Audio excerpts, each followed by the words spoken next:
And hello everyone, it's time for a flashlight review, and today something from Folomov.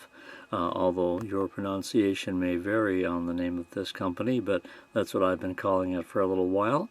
And this is the 26650S flashlight, which is rather compact at only 3.9 inches long, has a waterproof rating of IPX8, up to 2,000 lumens of output, and very nice indeed, and has hard anodizing, as you can see there from the box. Not sure if they've spelled it quite right though. But anyway, this is the 26650S, and bits of information here on the box. On the back it does give you some of the basics here as far as the outputs: 2,000, 800, 400, 180, and 80. Doesn't go terribly low, and 80 lumens may sound high on the lowest low level, but physically, you know, when you're looking at the light and using it in certain circumstances, the 80 lumens is not bad at all.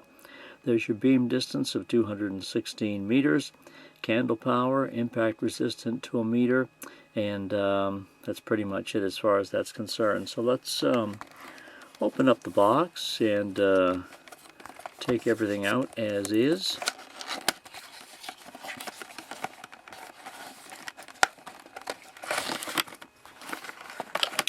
So, very neatly packaged in here. Here is the manual, which is very explanatory and pretty well written. We'll get to some of the statistics in there. Here's a USB charging cable. Now, the flashlight itself is not USB rechargeable, but the battery they supply is. So they do give you the free battery and supply you with the cable to plug into the battery. Here's a lanyard, pretty standard lanyard, nothing fancy there. Some spare O-rings, and the flashlight. So, here's the little devil here. And it has a reasonable width to it of about an inch and a half or so. Most flashlights, or at least a lot of cheaper flashlights of this size, will accept AAA batteries, but not the Folomov. It is strictly a 26650 flashlight, and as a matter of fact, it says so right here. So not to mistake it for anything else and to assume that it'll use any other type of batteries, it says right here that you can only use a 26650. So here are the LEDs. There are 5 of them, and they're Cree XPG2 LEDs. They're not deep within the reflector or the bezel. I mean, there really isn't a reflector here. Only its own little individual with each LED. So as you can see with the flashlight, it's very easy to hold. Being that it's so thick, it does not come with a pocket clip. The switch is on the back, and that is the only method of operation is via this tail switch. So I'll get to that in just a second here. Let me show you the battery, which they do supply. First of all, you have a nice spring here in the cap, which makes a pretty good contact. Here is the battery they supply, which comes right to the end of the barrel as such. And it's a 5000 mAh. Comes reasonably close to that capacity, I believe, anyway. And there you go at 3.7 volts. Doesn't really say it's a Folomov battery specifically, but it has the micro USB charging port right there. So this is how, or this is one way in which you can charge this battery. The other way, of course, would be to naturally charge it in a dedicated charger. So you can do it one of 2 ways. Once you plug the USB cable in there, a little LED up here will light up in red. So that'll show that it's charging up in there, and will cease when the charging is complete. And this is a button top battery, as you can see, and it actually doesn't accept flat tops too well. Most of the 26650 batteries I have, or quite a few of them, are flat tops. And I tried a couple of them in the light and it wouldn't work. So the button top, which they send, is going to obviously work. And I would say if you're going to use a different kind of 26650 as a backup, you may want to make sure it's a button top, since I have not had luck with other batteries that I've had, because as soon as they get put in the light, they go deeper within the tube. And this cap here, although this spring is pretty good, it's not terribly long, and chances are it may not make a connection with the bottom of the battery, which is what I found.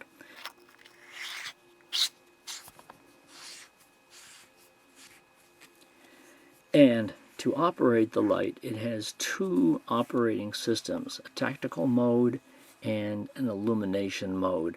And illumination is what it's already set to when you get it, and that's probably what you'll want to use. Tactical is, as you might assume, is basically tactical use. What it will more or less do is only turn on in the brightest mode. It'll turn on in the highest mode, and that's pretty much all it will do.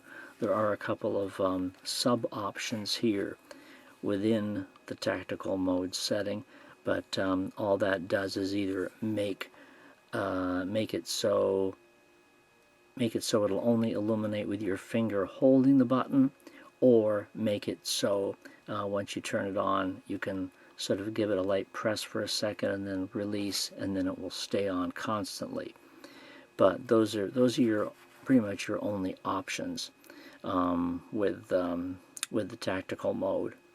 There's also strobe, and that's part of tactical mode as well, plus the regular setting too.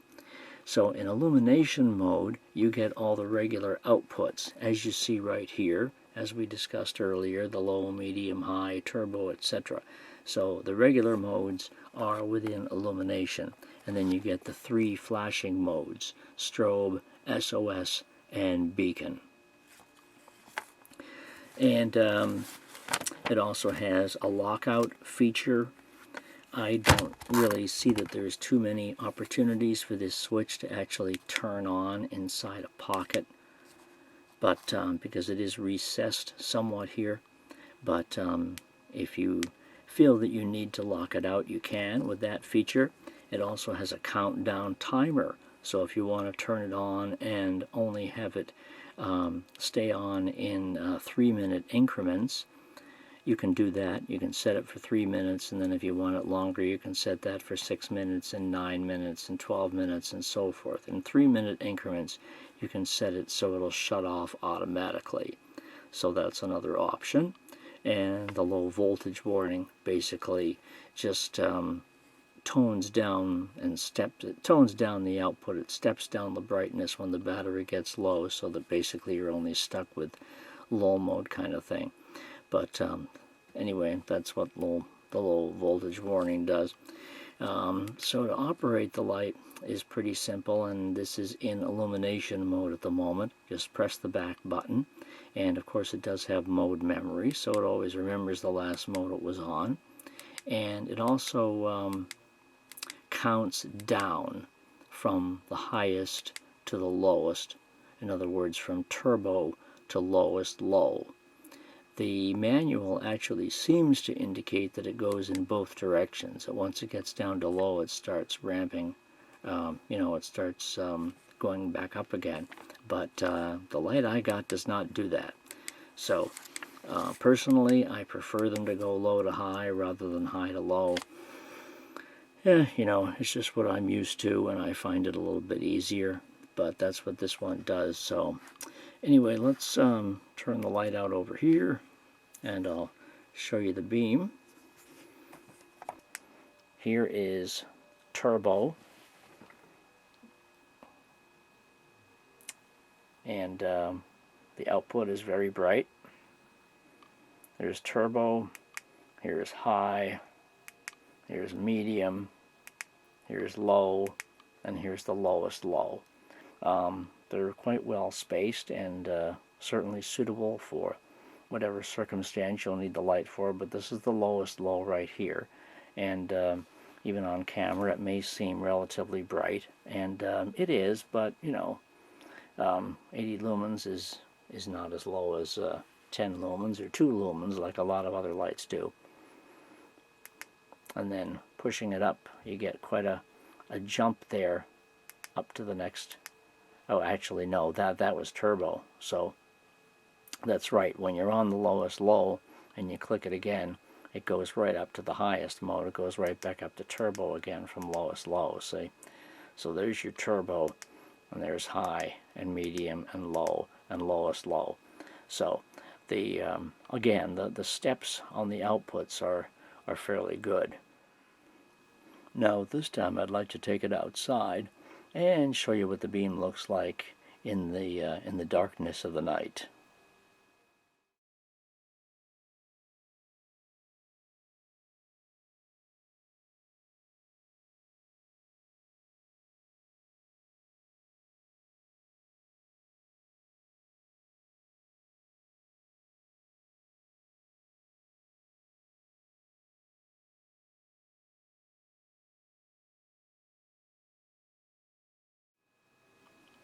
And there you go with those.